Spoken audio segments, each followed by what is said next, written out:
Hello everyone, इस video lecture में CPI यानी कि करप्शन परसेप्शन इंडेक्स 2023 को डिस्कस करेंगे। इसमें पाकिस्तान की जो रैंकिंग है वो 133 है, यानी कि 133वां रैंकिंग दर्जा दिया गया है पाकिस्तान को। और पाकिस्तान ने 7 स्पोर्ट्स जो है वो इम्प्रूव कर लिया है 2022 की निस्बत।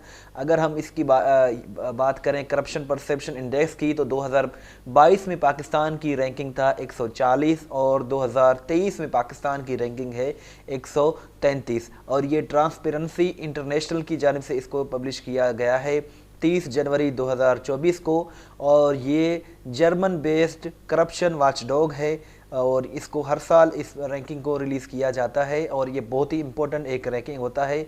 इसके बारे में पेपर में क्वेश्चंस भी पूछे जाते हैं और इसमें टॉपर जो है वो डेनमार्क रहा है। टोटल 180 कंट्रीज़ हैं और इस रैंकिंग के मुताबिक सबसे कम जो करप्शन होती है वो डेनमार्क में होती है, जो कि यूरोप का एक इम्पोर्टेंट कंट्री है। बॉटम पर सोमालिया है, यानी कि सबसे ज़्यादा करप्शन सोमालिया में होती है। पाकिस्तान की रैंकिंग 2023 में 133 है। चैनल को ज़रूर सब्सक्राइब करें, वीडियो को लाइक करें, शेयर करें और इस तरह की मज़ीद वीडियोस देखने के लिए हमारे चैनल को ज़रूर विज़िट करते रहा करें। हमारा व्हाट्सअप नंबर है। testpoint.pk बहुत ही अच्छी वेबसाइट है जहां से आप अपना टेस्ट भी ले सकते हैं, PDF वगैरह भी डाउनलोड कर सकते हैं। इस वीडियो को लाइक करें, शेयर करें, दुआ में याद रखें। अल्लाह हाफिज़।